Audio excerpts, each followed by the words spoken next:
It's January 1968. The jungles of Vietnam simmer, a cauldron of conflict drawing in global powers. In Hanoi, General Vo Nguyen Giap plans the audacious Tet Offensive, unaware that in Moscow, the Kremlin is about to make a monumental decision, a radical departure from its carefully measured support. Leonid Brezhnev, first secretary of the Communist Party, paces his office. The Soviet Union has long supplied North Vietnam with arms and advisors, but a growing faction within the Politburo argues for direct military intervention. The tide of war seems to be turning against North Vietnam, and the hawks believe a show of overwhelming force is necessary to secure a communist victory and demonstrate Soviet might. Brezhnev weighs the catastrophic risks against the perceived strategic gains, the fate of millions hanging precariously in the balance.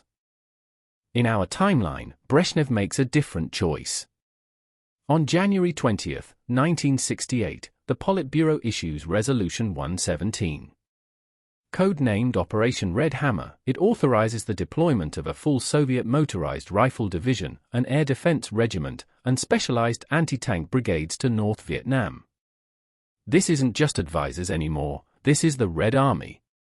Within weeks, Antonov 22 transports, usually reserved for intercontinental ballistic missile components, began ferrying thousands of Soviet troops and their T-55 tanks, BMP infantry fighting vehicles, and advanced SA-2 guideline missile systems to North Vietnamese ports. The covert operation, cloaked in nighttime arrivals and strict secrecy, was a logistical marvel, but its scale would soon become impossible to conceal. 3 weeks later, on February 12, 1968, the impossible happened. A patrol of U.S. Marines from the 1st Marine Division, sweeping through the Quang Tri province near the DMZ, stumbled upon a well-camouflaged defensive position. Expecting NVA or Viet Cong, they instead faced heavily armed soldiers in unfamiliar uniforms, speaking Russian. The initial firefight was short, brutal, and utterly shocking. Sergeant John Miller, leading the Point Squad, described the enemy's discipline and modern equipment as unlike anything we'd ever seen. 2 Marines died, and 3 Soviets were captured, concrete, undeniable proof of direct Soviet intervention. The world would soon wake up to a terrifying new reality. The news hit Washington, D.C. like a thunderclap. President Lyndon B. Johnson, already burdened by the Tet Offensive's fallout, convened an emergency National Security Council meeting. The implications were staggering, a direct confrontation with a nuclear-armed superpower. Intelligence agencies scrambled to confirm the scale of the Soviet deployment. Secretary of Defense Robert McNamara urged caution, fearing global nuclear war, while General William Westmoreland demanded immediate, overwhelming retaliation. The political fallout was instant and immense. The anti-war movement, previously focused on U.S. involvement, now wrestled with the horrifying prospect of a hot war between the world's 2 largest military powers. The Soviet 33rd Guards Motorized Rifle Division, under the command of General Mikhail Volkov, quickly established a formidable presence in North Vietnam. Their primary mission, fortify the DMZ, provide sophisticated air defense for vital supply routes, and directly engage U.S. forces. Unlike the Viet Cong, the Soviets brought combined arms doctrine, heavy armor, and a professional, well-equipped army. Volkov, a veteran of Eastern Front campaigns, understood the challenges of jungle warfare but was confident in Soviet superiority. The arrival of T-55s and BMPs fundamentally shifted the tactical landscape, creating defensive lines that proved far more difficult for U.S. forces to penetrate than previous NVA positions.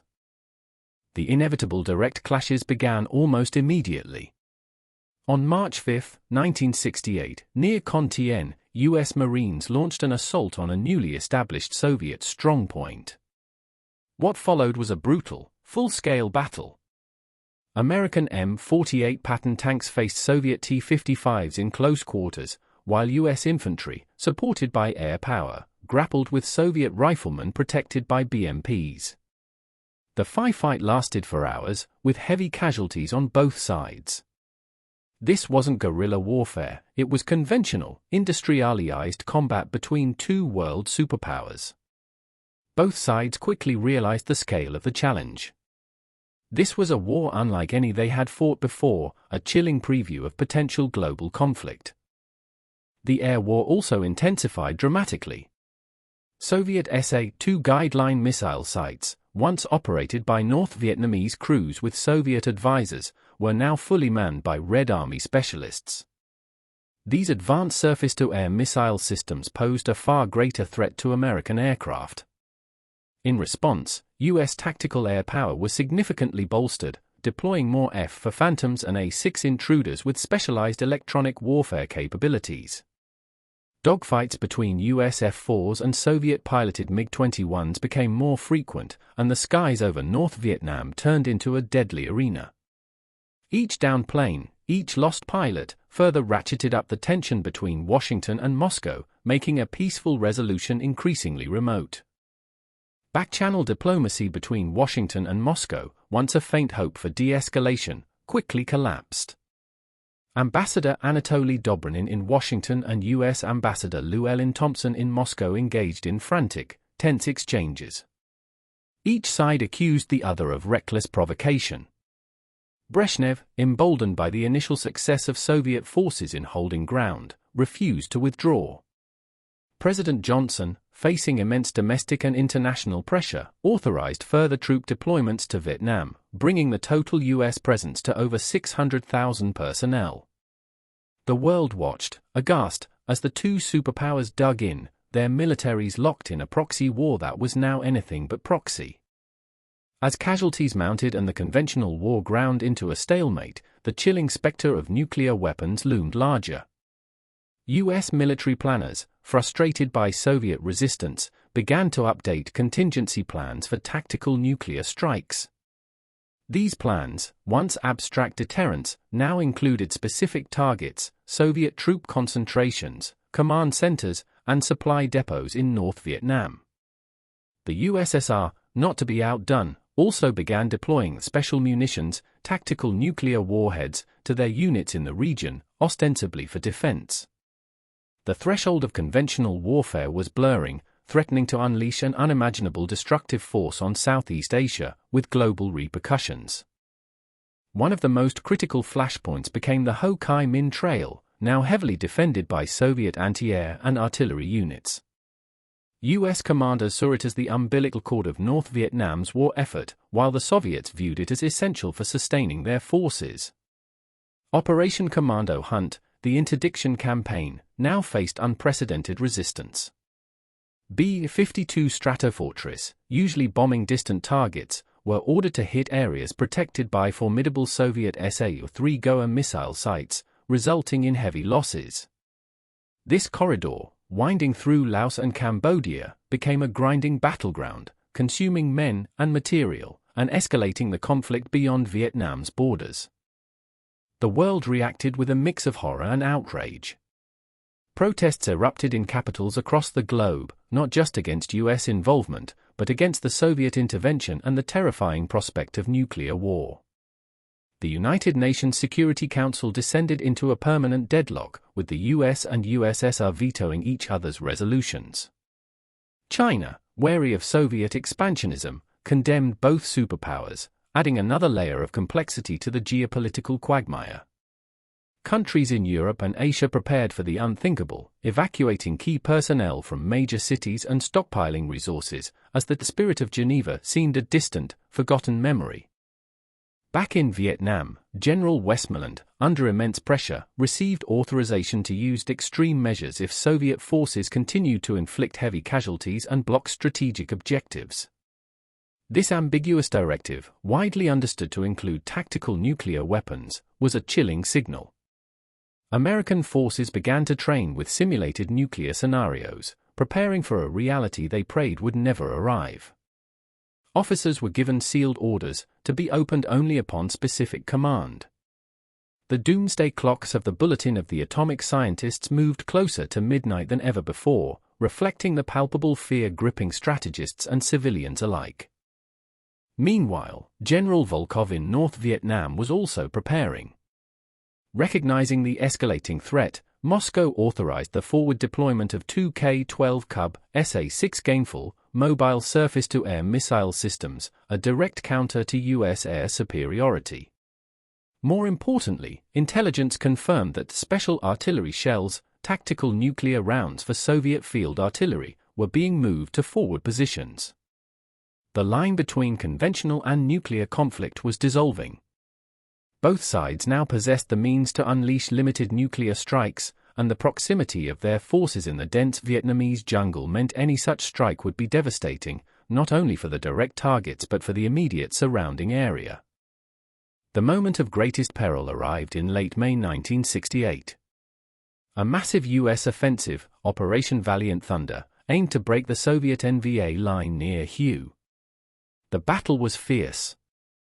As U.S. forces suffered heavy losses against entrenched Soviet positions, a desperate commander on the ground requested tactical nuclear support. The request reached CINCPAC and then the White House. President Johnson, his face etched with strain, was presented with a chilling choice: authorize the first use of nuclear weapons since Nagasaki, or accept a potentially devastating conventional defeat. The fate of humanity hung by a thread, the world holding its collective breath, anticipating the final, irrevocable decision. In Moscow, Brezhnev received intelligence of the U.S. request for nuclear authorization. His own advisors urged a preemptive strike, arguing that weakness invites aggression. The strategic rocket forces were placed on highest alert. Submarines armed with nuclear missiles patrolled silently beneath the oceans, while bomber fleets stood ready. The possibility of a tactical nuclear exchange in Vietnam rapidly spiraled into a strategic global confrontation. The line between a limited nuclear war and full-scale annihilation blurred completely. For nearly 72 hours, from May 28 to May 31, 1968, the world stood on the precipice, closer to global nuclear war than at any other point in history. In the 11th hour, sanity, or perhaps sheer terror, prevailed. A desperate, unscheduled call between President Johnson and Chairman Brezhnev, facilitated through the Moscow-Washington hotline, averted catastrophe. Both leaders, staring into the abyss, agreed to a de-escalation framework. No tactical nukes would be used. The US would halt its offensive, and the Soviets would begin a phased withdrawal of their troops, demanding guarantees of North Vietnamese sovereignty. The direct military confrontation was effectively over, but the world was irrevocably changed, having witnessed how close it came to nuclear fire. This close call would forever redefine the Cold War. Though nuclear war was averted, the direct US-Soviet clash in Vietnam had profound and lasting consequences. The war itself, now drained of Soviet conventional support, eventually concluded with a more prolonged, conventional US withdrawal, but the human cost was immeasurable. The event served as a stark, undeniable lesson to both superpowers: direct confrontation was simply too dangerous. It led to a period of unprecedented détente, but also a hardening of nuclear deterrence postures, with both sides developing more robust second strike capabilities. The ghost of Vietnam, where East met West in lethal combat and tactical nukes stood ready, would forever haunt the collective memory of humanity, a chilling reminder of how fragile peace truly is.